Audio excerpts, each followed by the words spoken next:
আল্লাহ রাব্বুল আলামিন ৮ শ্রেণীকে ভালোবাসেন। এর মধ্যে ১ নম্বর হলো ইন্নাল্লাহা ইউহিব্বুত তাওয়াবিনা ওয়া ইউহিব্বুল মুতাতাহহিরিন। জোরে বলুন আল্লাহু আকবার। আল্লাহু আকবার। আল্লাহ রাব্বুল আলামিন ১ নম্বর তওবাকারীকে ভালোবাসেন, যারা তওবা করবে আল্লাহর কাছে। তওবা তো তারই করতে হবে যার গুনাহ আছে, যার গুনাহ নাই তার তওবা করার দরকার নাই। এই জায়গায় আমরা যারা বসে আছি কারো তো কোনো গুনাহ নাই। গুনাহ নাই এরকম লোক কে আছেন? হাত তোলেন। গুনাহ নাই? গুনাহ আছে? গুনাহ নাই তো? ও আচ্ছা, এই জন্য হাত তুলছেন। হাত নামান। বোঝে নাই মনে হয়, আপনি বোঝেন নাই কথা। একজন শুধু তুললেন যে ওনার গুনাহ নাই। ফেরেশতাদের গুনাহ নাই, ফেরেশতাদের গুনাহ নাই, এই জন্য ফেরেশতার দাম কম, আমাদের দাম বেশি। কেউ কেউ সুবহানাল্লাহ বলবেন না? কথাটা খুব গ্রামাটিক্যাল, কিন্তু ফেরেশতাদের গুনাহ নাই এই জন্য তাদের দাম কম, আর আমাদের গুনাহ আছে এই জন্য আমাদের দাম বেশি। কি কথা কি প্যাঁচ মনে হচ্ছে না একটু? তাহলে গুনাহ করি আজকের থেকে নাকি এরকম কিছু নাকি? আবার একটা হাদিসে আসছে, একটু কান লাগাতে হবে কথাগুলো। এই কথাগুলো একটু ভুলের বুঝে কম বেশি হলে ভুল বুঝবেন। আবার হুজুর আবার এটা কি বলে গেল? একটা হাদিস আল্লাহ তাআলা নিজেই বলছেন, লাউ লাম তুযনিবু লাযহাবাল্লাহু বিকুম ওয়া লাজাআ বিকওমিন হাত্তা ইউযনিবুন। ও দুনিয়ার মানুষ, তোমরা যদি গুনাহ না করো, গুনাহ না যদি করতে পারো, তাহলে আমি তোমাদেরকে দুনিয়া থেকে মিটায় দেব, বের করে দিয়া। এমন কিছু বান্দাদেরকে আমি দুনিয়াতে পাঠাবো যে বান্দাগুলো গুনাহ করবে, চোখের পানি ফেলে ফেলে মাফ চাবে, তওবা করবে, আমি আল্লাহ তাকে মাফ করে দেব।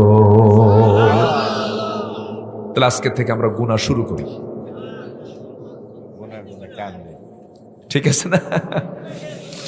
হ্যাঁ, একটু কান লাগান, তাহলে বান্দার গুনাহ হবেই। বান্দার গুনাহ কি হবেই, এই জন্য আল্লাহ তাআলা বলছেন। কিন্তু বান্দা ইচ্ছা করে কোনো গুনাহ করা যাবে না। হঠাৎ করে তুমি কোনো গুনাহ করে ফেলেছ, চোখের পানি ফেলে ফেলে মাফ চেয়ে নাও, তওবা করো। তুমি কি জানো বান্দা, তোমার চোখের পানি ৭ সমুদ্রের পানি দিয়ে জাহান্নাম নিববে না, কিন্তু তোমার চোখের পানি শুধুমাত্র যদি আল্লাহর ভয়ে হয়ে থাকে, আল্লাহ রাব্বুল আলামিন ১ ফোঁটা চোখের পানি দিয়ে ৭টা জাহান্নাম নিভাইয়া দিবে। জোরে বলি সুবহানাল্লাহ। আমরা কাঁদবো কার কাছে?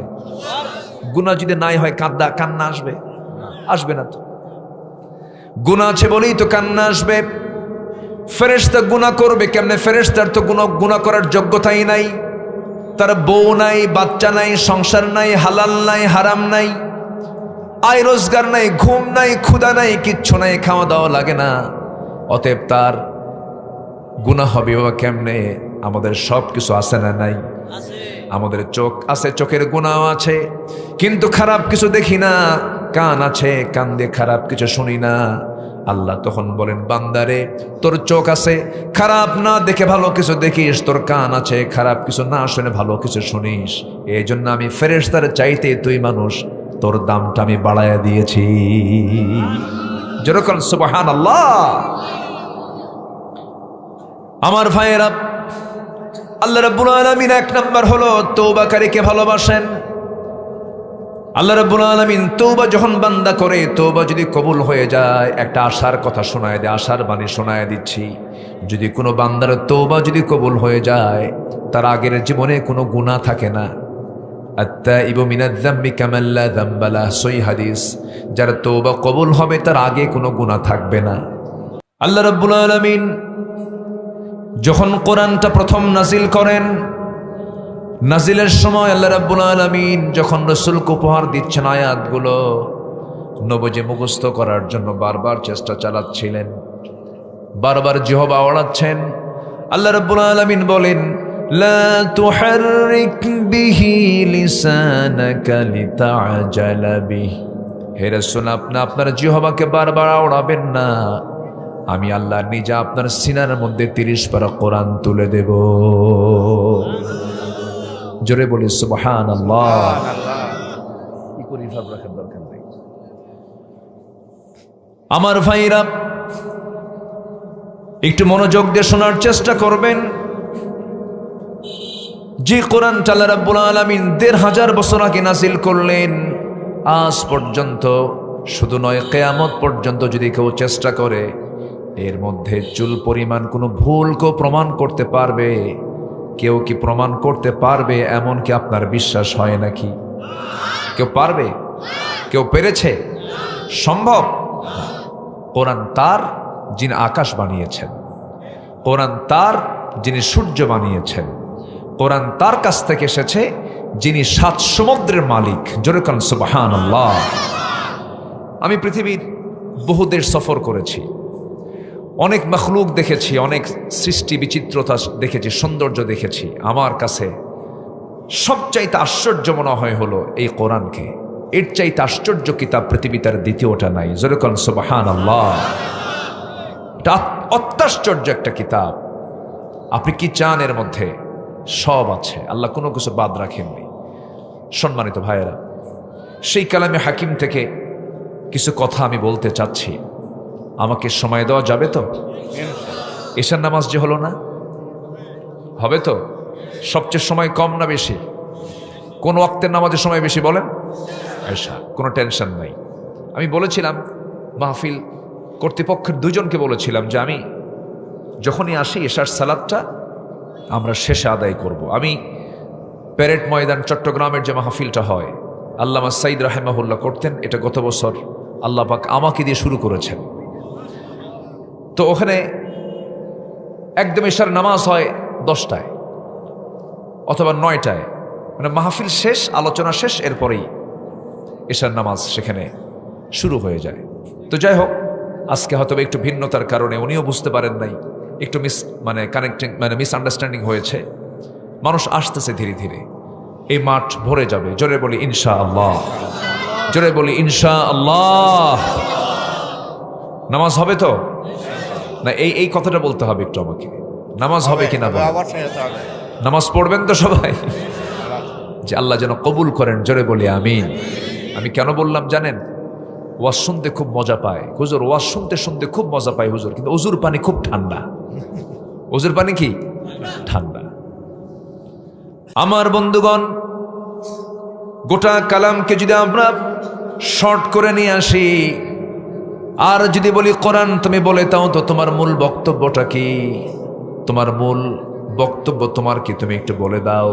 আল্লাহ রাব্বুল আলামিন সুন্দর করে বলছেন, ইয়া আইয়ুহান নাসু উবুদু রাব্বাকুমুল্লাযী খালাকাকুম ওয়াল্লাযীনা মিন ক্বাবলিকুম লাআল্লাকুম তাত্তাকুন। জোরে বলুন আল্লাহু আকবার। হে মানব মণ্ডলী, তোমরা সেই মহান রবের গোলামি করো যে মহান রব তোমাদেরকে সৃষ্টি করেছেন।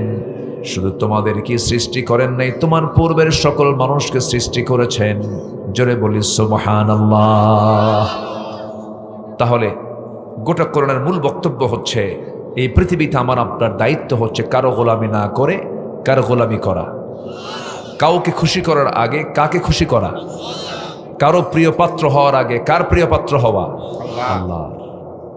গোটা পৃথিবী আপনার ক্ষতি করতে চায়, 800 কোটি মানুষ আপনার বিরুদ্ধে, 2 শতাধিক রাষ্ট্র আপনার বিরুদ্ধে, কিন্তু আল্লাহ আপনার পক্ষে, আপনি বিজয়ী। গোটা পৃথিবী আপনার পক্ষে, সব মানুষ আপনার পক্ষে কাজ করতে চায়, কিন্তু আল্লাহ আপনার বিপক্ষে, আপনি পরাজিত, আপনি পরাজিত। এই জন্য সব অফিস ম্যানেজ করার আগে আগে যার অফিস ম্যানেজ করতে হবে, কার অফিস? আসতে বলবেন না, কার অফিস? অনেকে বলে, জানো আমি কিন্তু অমক মন্ত্রীর নাম্বারটা আমার কাছে আছে, বলে না, অমকের পিএস এর সাথে আমার খুব ভালো কানেকশন, আরে অমক এসপি, ডিআইজি, অমক এমপি, মন্ত্রী তো আমার একদম হাতের কাছের মানুষ। জানো অনেক বিশাল ব্যাপার না। এই দুনিয়ার যা কিছু আপনি শক্তি ক্ষমতা যা দেখতে পাচ্ছেন সব ঠুনকো কাঁচের মতো শেষ হয়ে যাবে, কিন্তু যে অফিস কোনোদিন ধ্বংস হবে না, যে কার্যালয় কোনোদিন পুরাতন হবে না, যার ক্ষমতা কোনোদিন কমবে না, চুল পরিমাণ কমবে না, তিনি কে? আল্লাহ। আসতে বলবেন না, তিনি কে? অতএব সেই অফিসকে আগে আমরা সন্তুষ্ট করব। আল্লাহ পাক বলছেন, তুমি কি জানো যেদিন কোনো ছায়া থাকবে না আরশ আজিমের ছায়া ছাড়া, সে আরশ আজিমের ছায়ায় আমি আমার পছন্দের 7 ধরনের ব্যক্তিকে আমি জায়গা করে দেব। যেরকম সুবহানাল্লাহ। আমরা কি সে আল্লাহর প্রিয় পাত্র হব না ইনশাআল্লাহ? সবার আগে আমরা সন্তুষ্ট করব কাকে? আমরা সবার আগে প্রিয় বান্দা হব কার? আল্লাহ। তো আল্লাহ সবাইকে ভালোবাসেন না। আল্লাহ ভালোবাসেন কাদেরকে? আমি এই তালিকাটা আজকে দিয়েই আমি আলোচনা শেষ করব। আল্লাহ সবাইকে ভালোবাসেন না। আল্লাহ ভালোবাসেন 8 শ্রেণীকে। কয় শ্রেণীকে বলেন তো? 8 শ্রেণী। 8 শ্রেণীকে আল্লাহ পাক ভালোবাসেন। একটু মনোযোগ দিয়ে কথাগুলো আমরা শুনব, কারণ আমরা যদি আল্লাহর সুনজরে আসি, আমরা যদি আল্লাহর যদি একটু নেক নজরে আসি, আমাদের কোনো ভয় আছে বলেন তো? আমাদের কোনো লস আছে? অতএব আমরা আগে আল্লাহর সুনজরে যেন আসতে পারি, এজন্য আল্লাহ কাদেরকে ভালোবাসেন কোরআনে কারীমের দৃষ্টিতে আমি 8টা পয়েন্টে 8টা গুণ যাদের মধ্যে থাকবে আল্লাহ তাআলা তাদেরকে ভালোবাসবেন। আমি একটা একটা করে বলছি। আমাকে সময় দেওয়া যাচ্ছে তো ইনশাআল্লাহ? আল্লাহ কবুল করুন, জোরে বলি আমিন। আমার বন্ধুগণ, একটু মনোযোগ দিয়ে কথাগুলো শুনবেন। আল্লাহ রাব্বুল আলামিন 8 শ্রেণীকে ভালোবাসেন, 8টা গুণের গুণে গুণান্বিত ব্যক্তিকে ভালোবাসেন। এর মধ্যে 1 নম্বর হলো ইন্নাল্লাহা ইউহিব্বুত তাওয়াবিনা ওয়া ইউহিব্বুল মুতাতাহহিরিন। জোরে বলুন আল্লাহু আকবার। আল্লাহু আকবার। আল্লাহ রাব্বুল আলামিন 1 নম্বর তওবাকারীকে ভালোবাসেন, যারা তওবা করবে আল্লাহর কাছে। তওবা তো তারই করতে হবে যার গুনাহ আছে, যার গুনাহ নাই তার তওবা করার দরকার নাই। এই জায়গা আমরা যারা বসে আছি কারো তো কোনো গুনাহ নাই। গুনাহ নাই এরকম লোক কে আছেন? হাত তোলেন। গুনাহ নাই? গুনাহ আছে? গুনাহ নাই তো? ও আচ্ছা, এই জন্য হাত তুলছেন। হাত নামা। বসে বোঝে নাই মনে হয়, আপনি বোঝেন নাই কথা। একজন শুধু তুললেন যে ওনার গুনাহ নাই। ফেরেশতাদের গুনাহ নাই, ফেরেশতাদের গুনাহ নাই, এই জন্য ফেরেশতার দাম কম, আমাদের দাম বেশি। কেউ কেউ সুবহানাল্লাহ বলবেন না? কথাটা খুব গ্রামাটিক্যাল, কিন্তু ফেরেশতাদের গুনাহ নাই এই জন্য তাদের দাম কম, আর আমাদের গুনাহ আছে এই জন্য আমাদের দাম বেশি। কি কথা কি প্যাঁচ মনে হচ্ছে না একটু? তাহলে গুনাহ করি আজকের থেকে নাকি এরকম কিছু নাকি? আবার একটা হাদিসে আসছে, একটু কান লাগাতে হবে কথাগুলো। এই কথাগুলো একটু ভুলের বুঝে কম বেশি হলে ভুল বুঝবেন। আবার হুজুর আবার এটা কি বলে গেল? একটা হাদিস আল্লাহ তাআলা নিজেই বলছেন, লাউ লাম তুযনিবু লাযহাবাল্লাহু বিকুম ওয়া লাজাআ বিকওমিন হাত্তা ইউযনিবুন। ও দুনিয়ার মানুষ, তোমরা যদি গুনাহ না করো, গুনাহ না যদি করতে পারো, তাহলে আমি তোমাদেরকে দুনিয়া থেকে মিটায় দেব, বের করে দিয়া। এমন কিছু বান্দাদেরকে আমি দুনিয়াতে পাঠাবো যে বান্দাগুলো গুনাহ করবে, চোখের পানি ফেলে ফেলে মাফ চাবে, তওবা করবে, আমি আল্লাহ তাকে মাফ করে দেব। তাহলে আজকে থেকে আমরা গুনাহ শুরু করি, ঠিক আছে না? হ্যাঁ, একটু কান লাগান। তাহলে বান্দার গুনাহ হবেই, বান্দার গুনাহ কি হবেই। এই জন্য আল্লাহ তাআলা বলছেন, কিন্তু বান্দা ইচ্ছা করে কোনো গুনাহ করা যাবে না। হঠাৎ করে তুমি কোনো গুনাহ করে ফেলেছ, চোখের পানি ফেলে ফেলে মাফ চেয়ে নাও, তওবা করো। তুমি কি জানো বান্দা, তোমার চোখের পানি 7 সমুদ্রের পানি দিয়ে জাহান্নাম নিববে না, কিন্তু তোমার চোখের পানি শুধুমাত্র যদি আল্লাহর ভয়ে হয়ে থাকে, আল্লাহ রাব্বুল আলামিন 1 ফোঁটা চোখের পানি দিয়ে 7টা জাহান্নাম নিভাইয়া দিবে। জোরে বলি সুবহানাল্লাহ। আমরা কাঁদবো কার কাছে? গুনাহ যদি নাই হয় কান্না আসবে? আসবে না তো। গুনাহ আছে বলেই তো কান্না আসবে। ফেরেশতা গুনাহ করবে কেমনে? ফেরেশতার তো গুনাহ করার যোগ্যতাই নাই। তার বউ নাই, বাচ্চা নাই, সংসার নাই, হালাল নাই, হারাম নাই, আয় রোজগার নাই, ঘুম নাই, ক্ষুধা নাই, কিচ্ছু নাই, খাওয়া দাওয়া লাগে না। অতএব তার গুনাহ হবে বাবা কেমনে? আমাদের সব কিছু আছে না নাই? আমাদের চোখ আছে, চোখের গুনাহ আছে, কিন্তু খারাপ কিছু দেখি না। কান আছে, কান দিয়ে খারাপ কিছু শুনি না। আল্লাহ তখন বলেন, বান্দারে তোর চোখ আছে, খারাপ না দেখে ভালো কিছু দেখিস, তোর কান আছে, খারাপ কিছু না শুনে ভালো কিছু শুনিস। এই জন্য আমি ফেরেশতার চাইতে তুই মানুষ, তোর দামটা আমি বাড়াইয়া দিয়েছি। যেরকম সুবহানাল্লাহ। আমার ভাইয়েরা, আল্লাহ রাব্বুল আলামিন এক নাম্বার হলো তওবাকারীকে ভালোবাসেন। আল্লাহ রাব্বুল আলামিন তওবা যখন বান্দা করে, তওবা যদি কবুল হয়ে যায়, একটা আশার কথা শোনায় দেয়, আশার বাণী শোনায় দিচ্ছি। যদি কোনো বান্দার তওবা যদি কবুল হয়ে যায়, তার আগের জীবনে কোনো গুনাহ থাকে না। আত্তাইবু মিনায-যামবি কামান লা যামবা লাহু, সহিহ হাদিস। যার তওবা কবুল হবে তার আগে কোনো গুনাহ থাকবে না। জোরে বলবেন না সুবহানাল্লাহ। এখন বিষয়টা হলো তওবা আমার কবুল হলো কিনা, তওবা আমার কবুল হলো কিনা, এটা একটা বিষয়। তওবা কবুল হওয়ার জন্য কিছু শর্ত আছে, একটু মনোযোগ দিয়ে কথাগুলো শুনবেন। আমার ভাষা বোঝা যাচ্ছে তো? কারো কোনো সমস্যা হচ্ছে না? বলি আলহামদুলিল্লাহ। তওবা কবুল আল্লাহর দরবারে যদি হয়ে যায়, আমি বড় ভাগ্যবান হয়ে যাব। আমার বন্ধুগণ, গুনাহ তো বান্দার হতেই পারে। এক মহিলা সাহাবীর কথা মনে হয়ে গেল। এক মহিলা সাহাবী জেনা করে ফেলেছেন। জেনা করার পর অনুতপ্ততা আসছে। নবীর কাছে এসে বলছেন, ইয়া রাসূলুল্লাহ, আমি তো জেনা করে ফেলেছি। রাসূল বললেন, না, তুমি জেনা করো নাই। জেনার শাস্তি দেবার জন্য সাক্ষীর প্রয়োজন 4 জন। কয়জন? 4 জন। জেনার সাক্ষী লাগবে হলো 4 জন। কয়জন বলেন তো? 4 জন। কিন্তু ওই মহিলার কোনো সাক্ষী নাই, উনি একাই সাক্ষী। রাসূল বলছেন, না, তুমি জেনা করো নাই। মানে কি? রাসূল তাকে বাঁচাতে চাচ্ছেন, তুমি চলে যাও। মহিলা বলছে, ইয়া রাসূলুল্লাহ, আপনি আমাকে যতবার বলবেন আমি ততবার বলবো আমি জেনা করে ফেলেছি। আমার নবীজি বললেন, জেনা যে করেছো, জেনার ফলে পেটে বাচ্চা আসছে নাকি? হুজুর, বাচ্চা তো চলে আসছে। রাসূল বলছেন, কোনো কথা নাই, সন্তান ডেলিভারি না হওয়া পর্যন্ত তোমার উপর আইন কার্যকর করা যাবে না।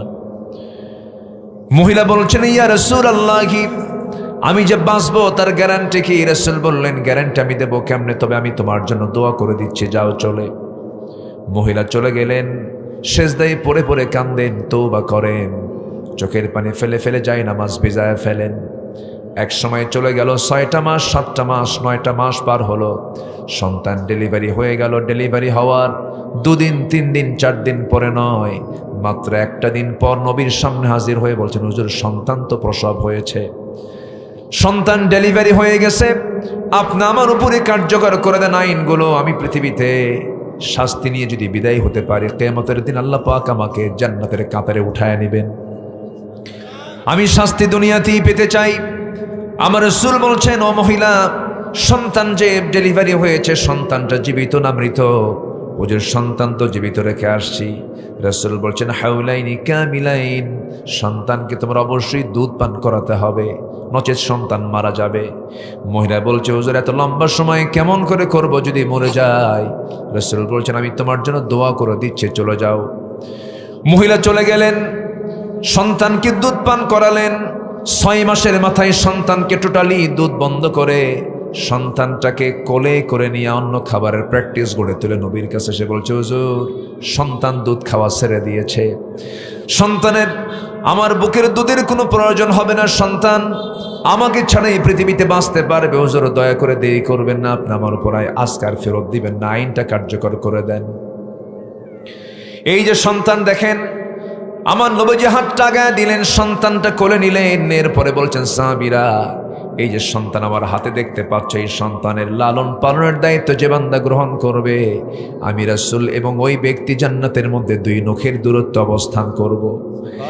এই কথা বলার সঙ্গে সঙ্গে কয়েকজন সাহাবী দৌড় মেরে চলে আসলেন, একজনের কোলে সন্তানটা তুলে দিলেন। আমার রাসূল বলছেন, ও সাহাবীরা, উন্মুক্ত মরু প্রান্তরে মহিলাকে নিয়ে যাও, বুক পর্যন্ত পুঁতে রেখে পাথর মেরে শেষ করে দাও। বিধানটা কার? আসতে কবেন না, বিধানটা কার? আমি আল্লাহকে বেশি ভালোবাসি না আল্লাহ আমাকে বেশি ভালোবাসেন? বলেন না ভাই, বলেন, একটু বলেন। আমি আল্লাহকে বেশি ভালোবাসি, আল্লাহ আমাকে সে আল্লাহ বলছেন তাকে পাথর মেরে শেষ করে দাও। বুঝতে হবে কথাগুলো, কারণ জেনাটা এমন একটা গুনার নাম। জেনা মানে হলো ভাইরাস, জেনা মানে হলো নতুন রোগ সৃষ্টি হয়ে যাওয়া, জেনা মানে হলো সমাজে মহামারী আকার ধারণ করা। মাঝখান দিয়ে যে কোভিড-19 চলে গেল, করোনার যে ভাইরাসটা আমরা দেখেছি শুনেছি, মাঝখান থেকে এই তো মাস দেড়েক আগে শুক্রবারে ভূমিকম্প হলো। এই সমস্ত বিষয়গুলো বলুন তো রহমত না গজব? আজকে রহমত না গজব? গজব। 10:30টার দিকে ঢাকাতে ভূমিকম্প হলো। এখানে ভূমিকম্প হয়েছে কিনা জানি না, ওই দিনে হয়েছে, সব জায়গায় কম বেশি হয়েছে, কিন্তু ঢাকায় বেশি হয়েছে। ওই ভূমিকম্প যখন হলো, ওই ঢাকার ডিওএইচএস, বারিধারা, গুলশান, ধানমন্ডি, যত বড় বড় হাই সোসাইটির যে সমস্ত এলাকা ছিল, একটা বাড়িতে একটা লোকও ছিল না। ভূমিকম্প হওয়ার সঙ্গে সঙ্গে সব ঘর থেকে মারছে দৌড়, জুতা পায় না খালি পায়ে। কি খালি পায়ে? গায়ে কি কাপড় চোপড় ছিল না? গেঞ্জি আর লুঙ্গি। এত রোগী তো ছিল, রাতের পোশাকটা পরেই নতুন পোশাকও পরতে পারে না, মারছে দৌড়। সব দৌড় মেরে সব ভিআইপি এলাকার ভিআইপি গুলো রাস্তায় নেমে হয়ে গেছে ভিআইপি ফকির। ভিআইপি কি ফকির? আল্লাহ পাক 11 সেকেন্ডে ভিআইপি ফকির বানায় দিলেন, সব দাঁড়ায় আছে। তাহলে এই যে বের হয়ে গেল, কার ভয়ে? কার ভয়ে?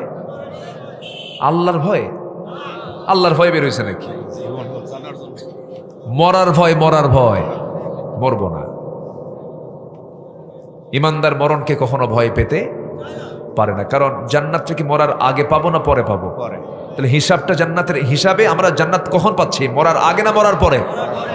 তাহলে মরাকে ভয় করলে কি জান্নাত পাওয়া যাবে?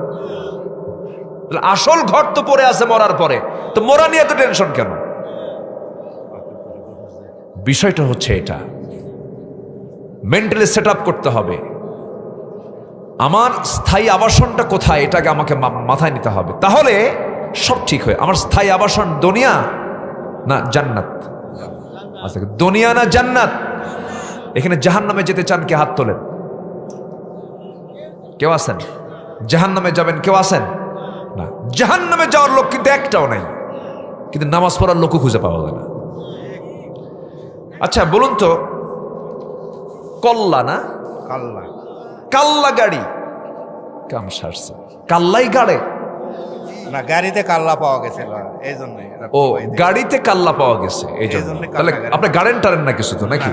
আচ্ছা ঠিক আছে, মাশাআল্লাহ, ভালো। পানির ব্যবস্থা করতে যায় কাল্লাটা পাওয়া গেছে। তাহলে ইতিহাসটা আপনি তাহলে জানেন। জি আলহামদুলিল্লাহ। যাক, ওটার কাল্লাগাড়ির তফসির আমরা না শুনি, আমরা মূল জায়গায় যাই। আচ্ছা, কাল্লাগাড়ির মসজিদের ফজরের মুসল্লি, ভালো। আমি অনেক খুশি হয়েছি যে ফজর এবং এশার জামাতে আপনাদের সবচেয়ে মুসল্লি বেশি হয়, এটা ভালো। আমি এটা একটা দৃষ্টান্ত পেলাম। কিন্তু গোটা দেশের জরিপ যদি আপনি করেন, সবচেয়ে কম মুসল্লি কোন ওয়াক্তে? ফজরে। মানুষ বেশি থাকে কোন ওয়াক্তে বাড়িতে? ফজরে। ফজরই বেশি থাকে মানুষ বাড়িতে, ঘুমায়। আমার বন্ধুগণ, এই সমস্ত চিন্তা তো মানুষের মরার চিন্তা নয়।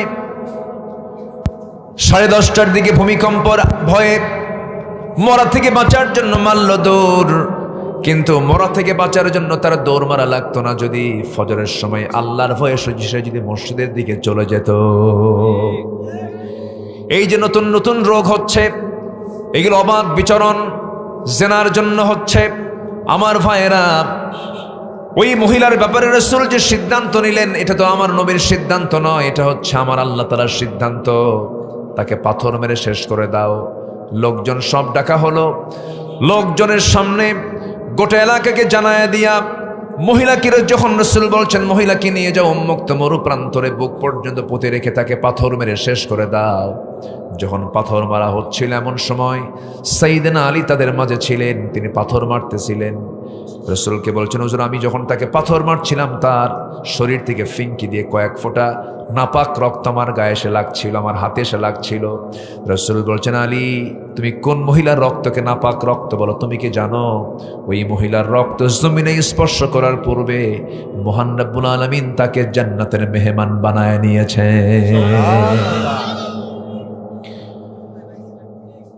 আমার বন্ধুগণ,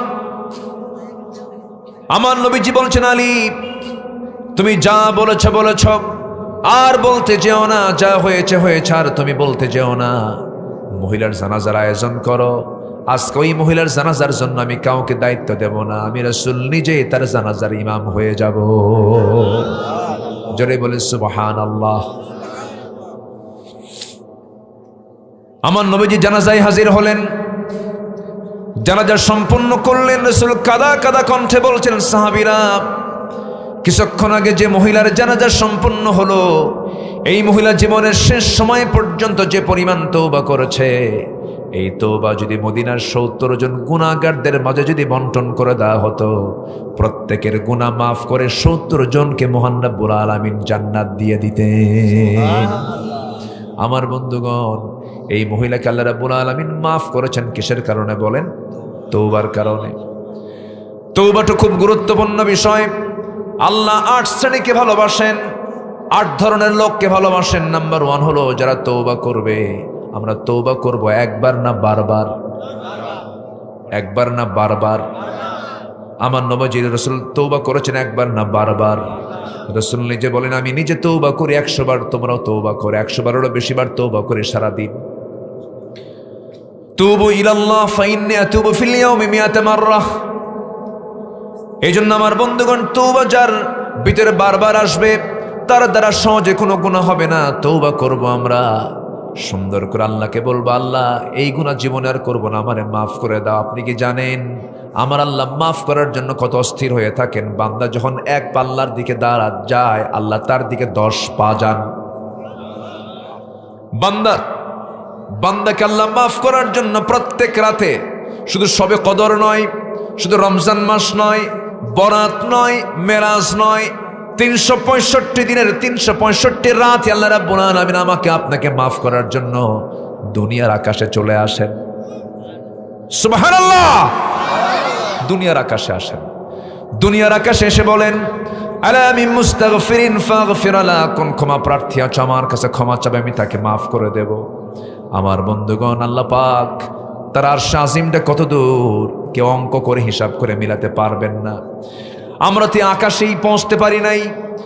মানুষ মাত্র গবেষণা করে, আল্লাহর সৃষ্টি নিয়ে গবেষণা করে মঙ্গল গ্রহ পর্যন্ত গেছে, চাঁদের দেশ গেছে, গেছে না চাঁদের দেশে? চাঁদের দেশে মানুষ গেছে, মঙ্গল গ্রহে গিয়েছে। মানুষ যদি মনে করে আমি একটু সূর্যের কাছে যাব, সে জ্বলে পড়ে সারকার হয়ে যাবে, তবে তারকার দেশ তো যাই নাই, তারকার দেশে একটু যাব, এই চিন্তা যদি করে, তারকাটা এত বড়, এত দূরে, সূর্য পৃথিবী থেকে 13 লক্ষ গুণ বড়, আবার সেই সূর্যের চাইতে এক একটা তারকা আছে 33 কোটি গুণ বড়। একটু আস্তে করেন সুবহানাল্লাহ, জোরে বলে সুবহানাল্লাহ। 33 কোটি গুণ বড় সেই তারকা।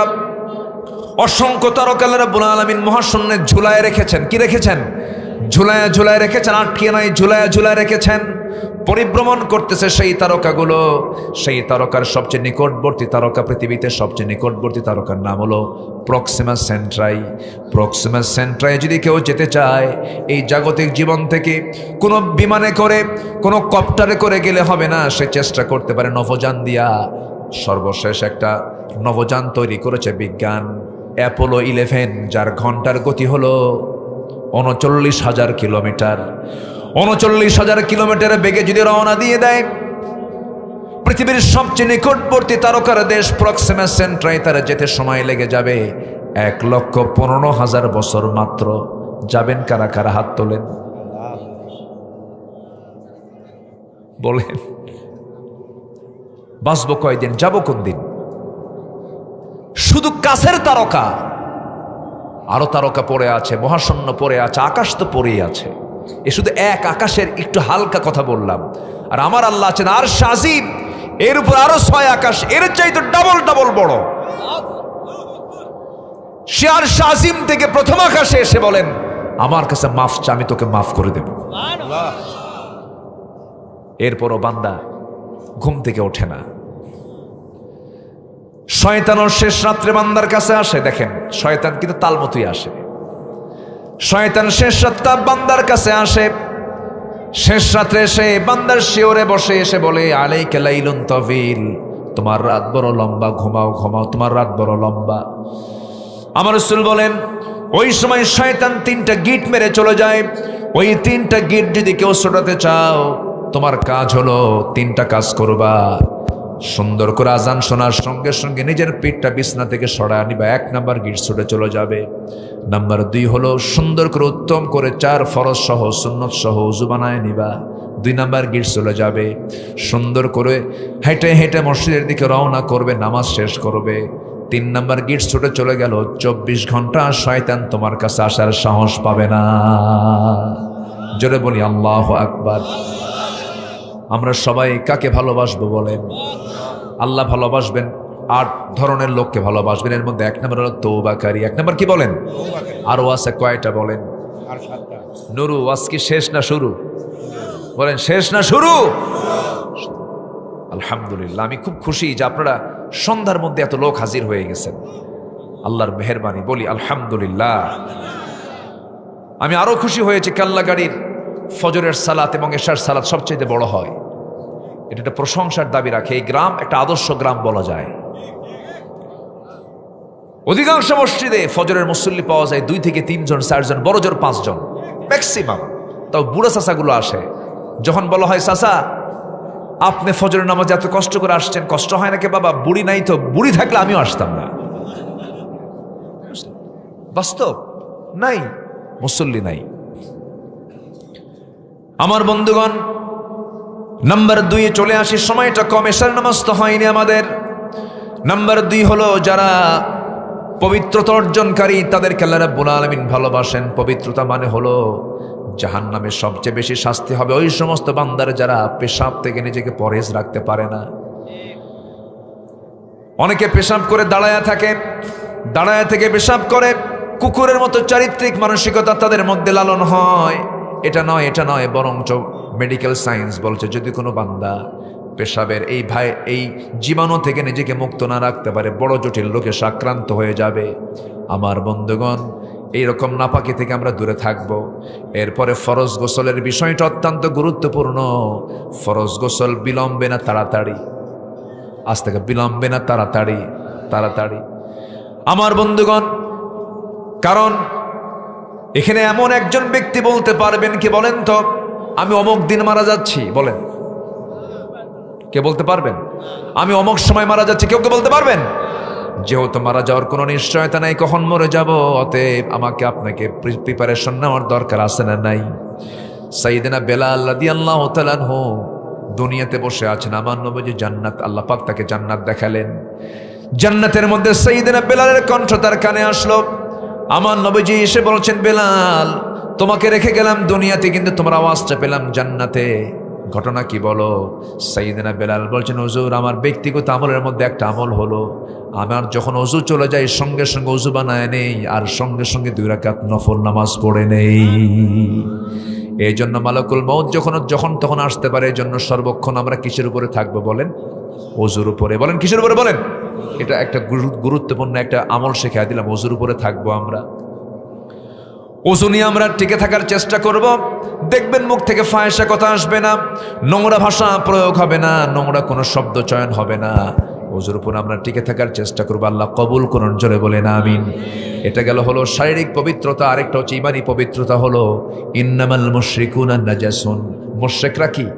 নাপাক। মুশরিকরা কি বলেন? নাপাক। যারা মক্কা গেছেন তো? যান নাই এখন? আল্লাহ যাওয়ার তৌফিক দান করেন। আপনি গেছেন? গেল কে? আপনি গেছেন তো না? মক্কায় গেছেন না? মক্কা, মক্কা মদিনায় গেছেন তো? মাশাআল্লাহ। আপনারা গেছেন না? অনেকে গেছেন তো? মাশাআল্লাহ, আলহামদুলিল্লাহ। জি মাশাআল্লাহ। এই মক্কায় যারা গিয়েছেন, মক্কা এরিয়া একটা আছে হুদুদে মক্কা। ওই মক্কা এরিয়ার মধ্যে ডোনাল্ড ট্রাম্পও ঢুকতে পারবে না, নরেন্দ্র মোদীও ঢুকতে পারবে না, যতই পাওয়ারফুল নেতা হোক না কেন, যত পৃথিবীর ক্ষমতাধর লোক হোক না কেন, ওই মক্কার এরিয়ার মধ্যে ঢুকতে পারবে না। কারণ আল্লাহ বলছেন ইন্নামাল মুশরিকুনা নাজাসুন, মুশরিকরা হলো নাপাক। মুশরিকরা কি? নাপাক, এরা ঢুকতে পারবে না। তাহলে ঈমান না থাকাও নাপাকি, ঈমান না থাকাও কি নাপাকি। এই জন্য মাঝে মাঝে বাজার করতে গেলে একটু সাবধানতা অবলম্বন করা উচিত, কোনো খাবার কিনতে গেলে একটু সাবধান হওয়া উচিত। আমি একটু ইশারায় বলে দিলাম, কি কথা কি বুঝতেছেন আপনারা? বুঝতেছেন কি আপনারা? সাবধানতা অবলম্বন করা উচিত, বিশেষ করে খাবারে। আপনি বিজনেস করছেন সমস্যা নেই, এরপরে আপনি কারবার করছেন সমস্যা নাই। আমার হিন্দু ভাইরা, খ্রিস্টান ভাইরা যারা আছেন তারা আমাদের শত্রু নন, কিন্তু ইমানের ক্ষেত্রে আমাদের অবশ্যই সংরক্ষণ থাকার দরকার আছে না নাই? আসতে বলবেন না, আছে না নাই?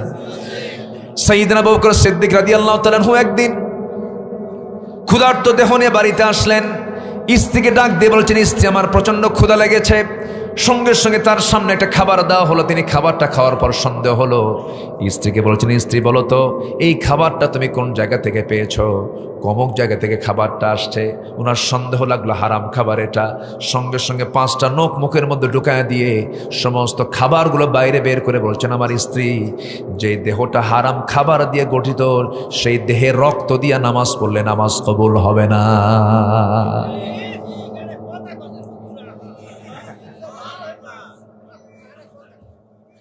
এটা আমার কথা না বাবাজি, বলেছেন মুহাম্মদ সাল্লাল্লাহু আলাইহি ওয়াসাল্লাম।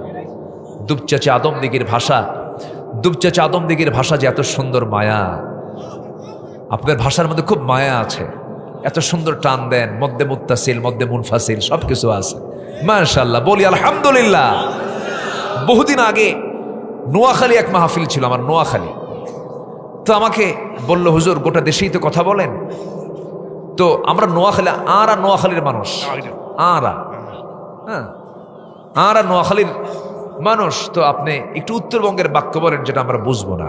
তো আমি অনেকক্ষণ ধরে চিন্তা ফিকির করে ভাবলাম, বগুড়া, চারমাথা, মাটিডালি, বনানী, এই এলাকার যে ভাষাটা, আমি রিক্সাওয়ালা যেভাবে কথা বলে ওইভাবে আমি একটা বাক্য রেডি করে বললাম। তাকে বললাম, ভাই দেখেন তো বোঝেন নাকি, বলেন। কে রে তুই আলুতে আলু, ওয়াক্কালি আলু। কি বুঝতেছেন কি কথা? বোঝার তো কথা মনে হয় নাকি? কে রে তুই আলুতে আলু, ওয়াক্কালি আলু। এলাকায় এরকম না থাকলেও বুঝতেছেন তো নাকি? একই জেলা তো। তুমি আসলে তো আসলে, ওকে কেন নিয়ে আসলে? তুমি আমার দিকে ফেলফেল করে চেয়ে আছে। বললাম, ভাই আমি তো বলে ফেললাম বাক্য। কে কি বললেন? আমি বললাম, বুঝলেন কি আগে কম। উনি বলতেছে, বুঝলাম এটাই, যেহেতু একটা বাক্যের মধ্যে 3টা আলু, আলু নিয়ে কিছু একটা হবে মনে হয়। বরং তো এখানে কি আলুর কোনো ফাংশন আছে? আলু বলতে কিছু নেই। এই হলো ভাষা। সব ভাষার মধ্যে হাসা আছে। কি আছে? হাসা আছে। কিছু বুলি হয়, আবার কিছু বুলি গালি হয়ে যায়, কিছু বুলি গালি হয়ে যায়। আপনাদের ভাষার মধ্যে যথেষ্ট মায়া মমতা আছে। এত সুন্দর করে একটা কথা উনি বললেন, চাচা, ফাইন লাগলো কথাটা শুনে। সম্মানিত ভাইয়েরা, তাহলে রক্তটাকে আমরা হারাম করব না হালাল করব? বলেন, হারাম না হালাল? আমার বন্ধুগণ একটু কান লাগাবেন। নাম্বার 1, আল্লাহ পাক ভালোবাসেন তওবাকারীকে। নাম্বার 2 হলো পবিত্রতা অর্জনকারী যারা হবে তাদেরকে ভালোবাসেন। এবার নাম্বার 3-এ চলে আসেন, কাকে ভালোবাসেন? আল্লাহ রাব্বুল আলামিন, ইন্নাল্লাহা ইউহিব্বুল্লাযীনা ইউকাতিলুনা ফী সাবিলিহি সাফফান কাআন্নাহুম বুনয়ানুম মারসুস। আল্লাহ রাব্বুল আলামিন ওই সমস্ত বান্দাকে সবচাইতে বেশি ভালোবাসেন যারা আল্লাহর পথে সংগ্রাম করে। তারা পারস্পরিক সীসাডালা প্রাচীরের মতো কাতারবদ্ধ হয়ে তারা সংগ্রাম করে আল্লাহর পথে। আল্লাহ তাদেরকে দারুণ ভালোবাসেন। আমার বন্ধুগণ, মুনাফিককে চেনা যায় নামাজে না জিহাদে? বলেন বলেন বলেন। মুনাফিককে চেনা যায় নামাজে না জিহাদে? নামাজে মুনাফিক অংশগ্রহণ করতে পারে, নামাজ পড়তে কোনো বাধা নাই, কিন্তু আপনি জিহাদের ময়দানে সবাইকে পাবেন না, কারণ সেই জায়গায় রক্ত দেওয়ার সম্ভাবনা থাকতে পারে, জীবন চলে যেতে পারে। দেখেন না, অনেক নেতা আছে এরকম বক্তব্য দেয়, যত রক্ত লাগে দেব, প্রয়োজনে লোক পাঠাবো, আমি যাব না। আছে না নাই? আচ্ছা আমার বন্ধুগণ, আল্লাহ রাব্বুল আলামিন বলছেন আমি তাদেরকে খুব ভালোবাসি যারা আমার পথে সংগ্রাম করে, যারা সীসাঢালা প্রাচীরের মতো যারা যুদ্ধে অংশগ্রহণ করে, আমি তাদেরকে দারুণ ভালোবাসি। সাহাবে কেরামদের জীবনের দিকে তাকান, কি তাদের কোনো জীবনের মায়া ছিল না, তাদের সারা জীবনের চাওয়া ছিল আল্লাহ যেন আমাকে শহীদ হিসেবে কবুল করেন।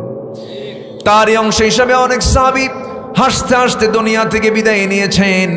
আমার বন্ধুগণ, উহুদ যুদ্ধের প্রেক্ষাপট সবার জানা আছে, বদর যুদ্ধের কথা সবার জানা আছে। বদর যুদ্ধের ময়দানে ওবাইদ ইবনুল জাররাহ নামে একজন সাহাবী যুদ্ধে অংশগ্রহণ করলেন। বদর যুদ্ধ তেমন একটা যুদ্ধের নাম যে যুদ্ধে বাবা আসছে এক পক্ষ নিয়ে, ছেলে আসছে আরেক পক্ষ নিয়ে, ভাই আসছে এক পক্ষ নিয়ে আর ভাই আসছে আরেক পক্ষ নিয়ে, ভাই ভাইয়ের যুদ্ধ, বাপ বেটা যুদ্ধ, আত্মীয় আত্মীয় যুদ্ধ, রক্ত রক্ত যুদ্ধ।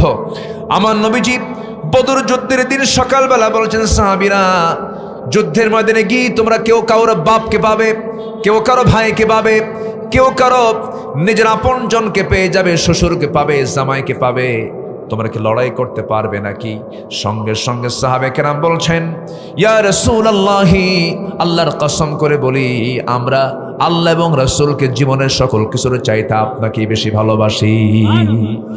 কোনো চিন্তা নাই, কোনো টেনশন নাই, ইয়া রাসূলুল্লাহ, ইয়া হাবিবাল্লাহ, কোনো চিন্তা করবেন না, আমরা আছি। যুদ্ধের ময়দানে ওবায়দা যুদ্ধ চালাচ্ছিলেন। এমন সময় দেখা গেল ওবায়দা নিজের জন্মদানকারী বাপকে সামনে পেলেন। সামনে পাওয়ার সঙ্গে সঙ্গেই মনে করলেন, আহারে এই বাবা আমাকে কোলে পিঠে মানুষ করেছেন, কেমন করে আঘাত করি। সঙ্গে সঙ্গে পরে ভাবলেন, আমার জন্মদানকারী বাপ হতে পারে, কিন্তু সে তো নবীর দুশ্মন, আল্লাহর দুশ্মন হয়ে যুদ্ধে আসছে। আজকে আমি যদি তাকে বাপ মনে করে ছেড়ে দেই, কিয়ামতের দিন আল্লাহ পাক আমাকে আসামির কাঠগড়ায় দাঁড় করাবেন। বাপকে বাপ না মনে করে, শিরকের প্রতীক মনে করে তরবারি আবার কষমুক্ত করে গর্দান বরাবর হাঁকায়া দিলেন, মস্তকটা ছিটকে পড়ে গেল। সঙ্গে সঙ্গে দুনিয়া থেকে বিদায় হয়ে গেল। বাপ সন্তানের হাতে দুনিয়া থেকে নিহত হয়ে গেছে। বদর যুদ্ধের পরে মুসলমানদের বিজয়ের পর সবার মুখে আনন্দ থাকলেও ওবায়দার মুখে হাসি নাই। রাসূল বলছেন, ওবায়দা হাসো না কেন হুজুর? আমার বাপ আজকে দুনিয়া থেকে বিদায় নিয়েছে। সাহাবে কেরামকে রাসূল বলছেন, কারা বিদায় করেছে বলো? হুজুর, ওবায়দা নিজে তার বাপকে আঘাত করেছে। আমার নবী বুকের সঙ্গে জড়িয়ে ধরে বলছে, ওবায়দা আজকে তোমার জন্য আল্লাহর জান্নাত ওয়াজিব হয়ে গেছে। জোরে কোন সুবহানাল্লাহ, আরো জোরে কোন সুবহানাল্লাহ। আমার বন্ধুগণ, শাহাদাতের তামান্না সবার হৃদয়ে থাকতে হবে, শহীদি চেতনা সবার হৃদয়ে থাকতে হবে। আমার বন্ধুগণ, ওমরে ফারুকের নাম সবাই শুনছেন তো নাকি? ওমরে ফারুকের নাম সবাই শোনেন না? কয় নাম্বার খলিফা বলেন? 2 নাম্বার খলিফা। বহুদিন আগে এক মাহফিলে বললাম, ওমর ফারুককে চিনেন কে? সামনে থেকে ছোট্ট একটা ছেলে দাঁড়ায় বলে, হুজুর আমি চিনি। কে? আমাদের বাড়ির দোতলায় ভাড়া থাকে। বললাম, তাই? তুমি ফার্স্ট হয়ে গেছো, তুমি যা জানছো তো উত্তর দিয়ে দিছো, ভালো। এই ওমর কিন্তু ভাড়ায় থাকা ওমর না। এই ওমর সাধারণ কোন ওমর নয়, দুবচা চাদম দিকের ওমর নয়। এটা হলো আমার নবীর সাহাবী ওমর, 2 নম্বর খলিফা। সারা জীবন দোয়া করেছেন, আল্লাহুম্মা রযুকনি শাহাদাতান ফি সাবিলিক ওয়াজআল মাউতি ফি বালাদি রাসূলিক। হে আল্লাহ, তুমি আমাকে শহীদে মওত দান করো আর আমার নবীর শহরে তুমি আমারে মৃত্যু দিয়ে দাও। এই দোয়া সারা জীবন করেছেন, আল্লাহ তার দোয়া কবুলও করেছেন। ফজর নামাজে দাঁড়ায় গেছেন। কিসের নামাজ? ফজর নামাজে দাঁড়ায় গেছেন। প্রথম রাকাত পড়েছেন। দ্বিতীয় রাকাতের রুকুতে যখন যাবেন, এক জালেম এসে তার ডান পাশে দিয়ে ঢুকে তার ডান পেটের ভিতরে, ডান সাইডে পেটের মধ্যে বিষাক্ত ছুরি ঢুকায় দিয়েছে। রক্তাক্ত হয়ে পড়লেন, তবুও তিনি কাতর হন নাই। ওই অবস্থায় তিনি সেজদায় যখন যাচ্ছিলেন, আবার সেই চাকুটা বের করে, বিষাক্ত চাকুটা তল পেটে মেরে দিয়েছে। তল পেটে মারার সঙ্গে সঙ্গে পেটের কিছু অংশ নাড়িভুড়ি বাইরে বের হয়ে আসছে। সাইয়েদনা ওমর ফারুক রাদিয়াল্লাহু আনহুর মুখে কোনো কান্না নাই, মুস্কি মুস্কি হাসি মারতেছে। না হারে, আমি কত বড় ভাগ্যবান, আমাকে কোনো মুসলমান আঘাত করে নাই, আমাকে আঘাত করেছে একজন অগ্নি উপাসক। আমি নিশ্চিত শহীদের মর্যাদা পেয়ে যাচ্ছি। যেরকম সুবহানাল্লাহ। তিনি যে সারা জীবন দোয়া করেছেন, সেই দোয়ার বাস্তবতায় চলে যাচ্ছেন। রক্তাক্ত অবস্থায় তিনি পড়ে গেলেন, সেন্সলেস হয়ে গেলেন। ফজর নামাজ আর পড়া হলো না। আমার বন্ধুগণ, চিন্তা করে দেখেন তারা কত বড় আল্লাহওয়ালা ছিলেন। আল্লাহর জিকিরকে 1 সেকেন্ডের জন্য বাদ দেন না, আল্লাহকে বাদ দেন, আল্লাহকে মোহাব্বত করা বাদ দেন নাই। সেন্স যখন ফিরে আসলো, সেন্স ফিরে আসার সঙ্গে সঙ্গেই ছেলে আব্দুল্লাহকে ডাক দিয়ে বলছে, আব্দুল্লাহ এদিকে আয়, আমার জন্য একটু পানি আনো তো। ছেলে ভাবছে মনে হয় আমার আব্বা পানির জন্য ছটফট করছেন, পানি নিয়ে আসছে পান করার জন্য। তিনি বলছেন, তুমি কিসের পানি আমাকে দিতে চাও? আমার তো ফজর নামাজ হয় নাই। সুবহানাল্লাহ বলুন না। আমার কি নামাজ হয় নাই? ফজর নামাজটা হয় নাই। নারী ভুরি বের হয়ে গেছে কিন্তু ফজর নামাজ হয় নাই। কি পেরেশানি! কার ভালোবাসা? আজ থেকে মানে কার ভালোবাসা? আমরা আল্লাহর সঙ্গে কথা বলবো কিসে দাঁড়ায়া? যত কথা বলবো কিসে দাঁড়ায়া বলেন? নামাজে দাঁড়ায়া। নামাজে দাঁড়ায় গেছেন সাইয়েদনা ওমর ফারুক, পারলেন না, ভুঁড়িগুলো বের হয়ে যাচ্ছে, বসে পড়লেন। বসে পড়ে ইশারা করে ওযু বানায় নামাজটা পড়লেন। এবার বলছেন, আব্দুল্লাহ কান্দো কেন? তোমার বাবার নাকের মধ্যে জান্নাতের ঘ্রাণ তোমার বাবা পেয়ে গেছে। আমি দুনিয়া থেকে বিদায় নিতেছি।